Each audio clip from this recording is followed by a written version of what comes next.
So today we're looking at the First Testament, the worldview behind the First Testament, behind the Old Testament.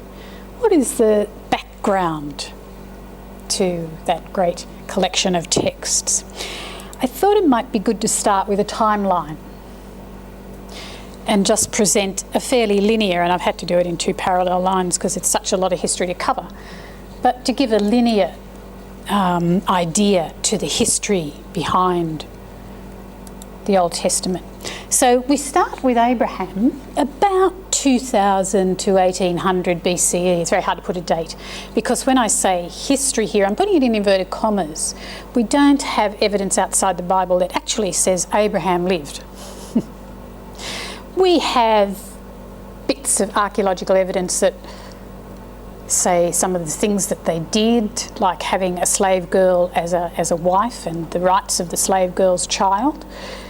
That is recorded outside the biblical text, and Abraham certainly did that. So did Jacob. So Abraham, Isaac, Jacob and Joseph, the patriarchs. And let's not forget the matriarchs. Sarah, Rebecca, Rachel and Leah. We mustn't leave the women out. They're in Genesis, and that's Genesis 12 to 50. The first 11 chapters of Genesis are prehistory, looking at creation and the great stories of the flood and the Tower of Babel, those wonderful stories. Moving right along, as we have to, because there's a lot of history to cover. Moses. Moses, of course, comes into the book of Exodus. Moses born in the book of Exodus, and he dominates the Pentateuch from then on. Moses is not in Genesis, but is really in the rest of the books, basically. A great leader, prayer, friend of God, prophet, teacher, lawgiver, military leader. It's hard to put a date on the Exodus and Moses, again, because we have no other proof outside the Bible. We're only going on what the biblical text hints at that might relate to external evidence. So most scholars would say about 1280, 1250 is the time of the Exodus. Some would push it earlier, some would push it earlier, say to 1400s. But most scholars seem to favour a later date for the Exodus, for the actual leaving of Egypt. Now, we're looking at, I'm moving right into the kings, but of course before the kings is Joshua coming into the land and then the rule of the 12 judges, one of whom is a woman, as I always like to say, Deborah. Saul is the first king, appointed by God and Samuel. Saul is of the tribe of Benjamin. He is succeeded by David, who, of course, is the white-haired boy of the biblical text, probably because the Judeans edited the text finally, and David was of the tribe of Judah. Maybe he's one of theirs, you see. But he's certainly given the high position, and no doubt he was a very charismatic leader. David is not one of Saul's sons, so the Bible does suggest that he may have got to being king in a coup. Solomon is David's son, the son of David and Bathsheba, with whom David committed adultery. Solomon is the second son, and Solomon is famous for his wisdom. He's almost the patron saint of wisdom. Solomon was the one that built the temple in Jerusalem. David got the idea, but he was told he had too much blood on his hands to build the temple. So Solomon, his son, completed it. His son, Solomon's son, was very silly and really caused a schism in the kingdom, so that it divided into two parts, the north and the south. The north was the kingdom of Israel, and the southern kingdom was the kingdom of Judah. So you get a long stretch of monarchy of the two kingdoms, the northern kingdom and the southern kingdom. The northern kingdom gets knocked out by the Assyrians in 721 BCE. So they go in about the middle of this period of monarchy. And that's sort of the end of the 10 tribes that are up there. So there's 2 left, Judah and Benjamin down in the south. The next big date is 587 BCE, which is the destruction of Jerusalem and the temple by the Babylonians. After the people of Judea had rebelled against Babylon, because Babylon was the empire of the time and the controlling power. King Nebuchadnezzar got sick of this, so he said, right, that's the end of that. We'll knock it all out. And they deported. They had 3 deportations, and they deported exiles to Babylon from Judah. Of course, it's known as the Babylonian exile, about 50 years' time. Until Cyrus, King Cyrus came, a Persian. Persians conquered the Babylonians. And Cyrus said to all the exiles, not only Jews, there are other people who are exiles in Babylon, you can go back to your own lands. So some did, some didn't. Some stayed in Babylon, some Jews. So it was really the beginning of the Jewish diaspora, where the Jews dispersed into other countries. That period of return is known as the Restoration, where Ezra and Nehemiah are 2 main figures. They're fairly strict and they're fairly rigid in their reforms, Ezra and Nehemiah, in that Restoration period. Then along comes Alexander the Great, of course, the Greek hero, although he himself is Macedonian, but he loves everything Greek. He was taught, he had as his tutor as a child none other than Aristotle, the great philosopher, great thinker. And so he thought everything Greek was wonderful, so he wanted everybody to do everything Greek everywhere he went. He had a short period where he conquered the then known world. He got as far as the Indus River in India, so right across from Greece, right over Egypt. And that did have an influence on the biblical text because it ushered in the Hellenistic period. So that Greek culture really dominated. So that's why we get those Greek names in the books of the Bible, even in the Old Testament. The Maccabees in the 2nd century, they rebelled against their Greek overlords. When Alexander the Great died, his kingdom was divided up amongst 4 generals. And the Seleucids were at this period ruling over Yehuda, Judah. But the Maccabees, and they had a mad king called Antiochus Epiphanes, and he wanted to impose their worship. He put up a statue in the temple, maybe of himself or of Zeus. He said they should eat pork, and he burnt Torah scrolls. So the Maccabean family revolted, and they actually won. They took on the might of the Syrian army and won. Did a lot of guerrilla warfare. They knew the country. And there was about 100 years or so of independence for the Jews. And then along comes Rome and Herod. Herod, while he was Jewish, the saying is he was never a Jewish king really. Rome liked the Herod family, and so Rome supported them. And of course Herod the Great died in 4 BCE, and Jesus is born around about the time he dies, or a little bit before probably. So, but that's heading into the New Testament. We're really looking at the First Testament. So, Hebrew cosmology. What did they think about the universe and the world and the stars and creation? Well, we get a lot of that in Genesis 1. And I'll show you a sort of a diagram of Hebrew cosmology in a little while. But the universe of the ancient Hebrews consisted of flat earth shape. Now, of course, that flat earth theory lasted for a long, long time. Poor Galileo got into trouble because of that, didn't he? This flat earth shape floating on water with the heavens above and an underworld below. And the underworld was called Sheol. It's not hell, it's just Sheol. It's just an underworld. I mean, the Greeks and the Romans had an underworld too. It was just a bit vague what the underworld was. Humans lived on the earth during life and possibly went to the underworld, Sheol, after death. Even that's a bit vague. There was no real theology of life after death, probably until we're getting right to the end of the First Testament, the Old Testament, where we get the book of Daniel, some of the wisdom books like the book of wisdom itself, or the books of Maccabees. They do refer to, well, Maccabees says it's a holy and wholesome thought to pray for the dead.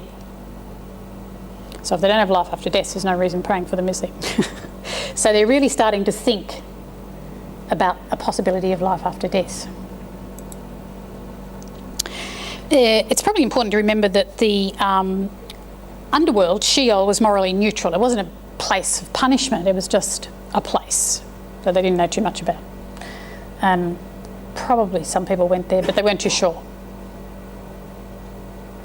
So life after death is pretty vague. They have this, and I think this diagram shows it pretty well. I got it from, it's down there, a book by Lawrence Boat, called, I think, Reading the Old Testament or something. I can't remember. I wrote it down there, but we can't see it. Never mind. So if I read a text from my Bible, excuse me, from Genesis, you'll see how that diagram makes a bit of sense. So we're looking at Genesis 1, which is the first of the two creation stories in the biblical text. There are two creation stories. And the second one is older than the first one, just to confuse us. The first one is probably written during the exile, or maybe even finally edited after the exile. So it's about 6th century, and probably written by the priests in exile. And it says, in the beginning, God created the heavens and the earth. Now the earth was a formless void, and there was darkness over the deep, and God's Spirit hovered over the waters. God said, "Let there be light," and there was light, and God saw that light was good, and God divided the light from darkness. God called the light day, and the darkness he called night. Evening came, and morning came the first day. And this next bit is what I really want you to hear. God said, "Let there be a vault." A vault. So like this, a vault, like an upside down bowl, if you like. "Let there be a vault in the waters to divide the waters in two." And so it was. God made the vault and divided the waters above the vault from the waters under the vault.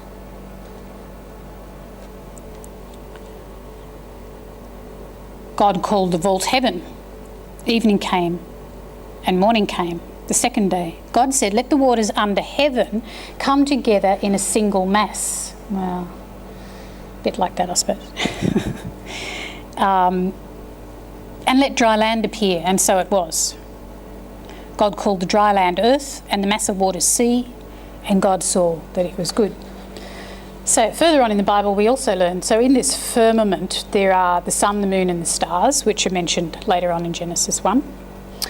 And there are these floodgates in the vault of heaven, in the firmament sometimes it's called. And through them come the snow and the hail and the rain. Here's Sheol, kind of this underworld. Also mentioned later on in the Bible are the pillars of the earth that hold up this flat world.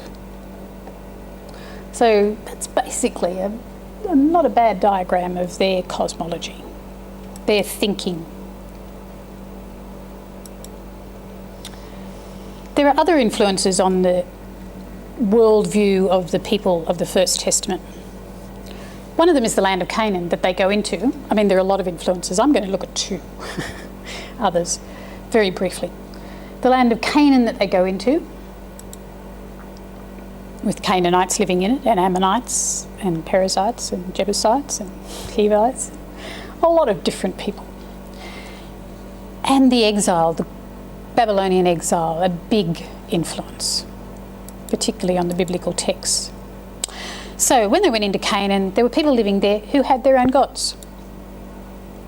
They had their own religion.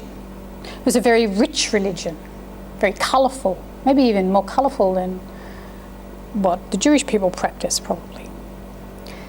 It was a nature religion. It followed the seasons. They had fertility cults with fertility prostitutes. The Bible does refer to them as Kadeshah, prostitute, fertility prostitute. Kadeshah is a holy woman, from Kadesh, holy. Kadeshah, a holy woman. So it's quite a serious thing to be a temple prostitute, a holy woman, to bring fertility onto the land. How do we know this? There are the Ugaritic texts found at Ugarit, as the name suggests. Lots and lots of pieces found early last century. And they gave us the names of some of the gods, some of the practices of the Canaanites. There were texts found at Mari too that helped us. We also learned that there are central shrines for the Canaanite religion, like Shechem and Shiloh. And interestingly, when Joshua comes into the land and they conquer it and divide it up, they renew the covenant with their God at Shechem. So in a sense, they overtake one of the local holy sites, which they used to do. They would use them. And for them it was, well, these people had their gods, we have our God, so it's all right to use that site. This is, I think, the Temple of Baal, the ruins of the Temple of Baal at Shechem, which is Samaritan territory, where Samaritans live today too. Just a bit of a map to give you an idea of where Shechem and Shiloh are. So they're sort of in the middle. You can see there how they've divided up the land amongst the 12 sons of Jacob, except that Joseph and Levi aren't there. Joseph's two sons get land, Ephraim and Manasseh, and the tribe of Levi gets cities around the country, which were cities of refuge, where people could go to take refuge. The gods of Canaan. The main god is El, and that is a word that's used in the Bible, in the Hebrew text, for God, El. So they've adopted even that name. They talk about Elohim in the Hebrew scriptures. They talk about El Shaddai, God of the mountains, El Elyon, God Almighty, Eloah, which is a feminine kind of form too. Baal is also the god of storm. The book of Hosea, one of the prophets, tells about people chasing after Baal. Asherah, the goddess of the sea and the wife of El, so an important goddess. And the Bible does mention the Hebrews having their own Asherot, which were shrines to the goddess, probably Asherah. So there was a bit of syncretism that went on. I guess they felt they needed a feminine influence too. Anat is the sister and wife of Baal, the goddess of love and war. Jeremiah came from a town called Anatoth, which was probably the town of Anat. This wife and sister thing, Abraham passes off Sarah as his sister sometimes. So does Isaac pass off Rebecca as his sister, mainly to save themselves. Sarah nearly ends up in Pharaoh's harem as a result. So it's a biblical thing, sister-wife, that reoccurs. Astarte is a goddess of fertility, and Mot, the god of death. Mot in Hebrew means death. The name Esther is based on that word Astarte, and that name goes over into Ishtar too, into the Babylonian group of gods. So you can see the influences behind the biblical text. Babylonian exile. Jerusalem resists the invasion of the Babylonians. They rebelled against them. Nebuchadnezzar got sick of this, destroyed Jerusalem, 587. The temple's destroyed. They've lost everything. They've lost their temple. They've lost their sense of the presence of God. They've lost their monarchy. They've lost their treasury. They've lost their homes, those who are deported. They've lost their land. It's a great catastrophe, the Babylonian exile. So in Babylon, the exiles are impressed by the wealth and splendour of Babylon. So these Jewish people who are now in exile in Babylon think, well, Babylonian gods and goddesses are more powerful than Elohim, our God. So we have a risk that the exiles, the Jewish exiles, will be persuaded to worship the Babylonian gods, the Babylonian deities. So they have a problem, Houston, as they say. So what do? They come up with Genesis 1. The priests and the elders of the people there in exile put together this wonderful creation story, which is based on, yes, Babylonian mythology. So again, they're influenced by the culture surrounding them. But why do they do this? To teach the exiles about Elohim using Babylonian ideas and language, because they're saying that our God is better than the Babylonian gods, because the Babylonians worshipped the sun, the moon and the stars. But our God, in Genesis 1, creates the sun, the moon and the stars.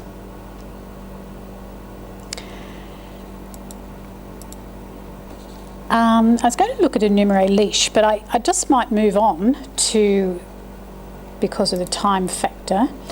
Enumere Leash is the Babylonian story of creation. And when you compare it with Genesis 1, you can see the parallels. But I'll just, a couple of points of comparison between the two stories, between Enumere Leash and Genesis 1. That in Enumere Leash there are many gods and goddesses, whereas in Genesis 1 there's one God, Elohim. The humans in Enumere Leash are created to serve God as slaves for the gods. But in Elohim, the humans are created in God's image to relate to God. So what do we get? Well, we get no relationship really with the gods in Enumere Leash. In Enumere Leash, the gods are tired, they're worn out, they want somebody else to do the work, so they create human beings to do the work.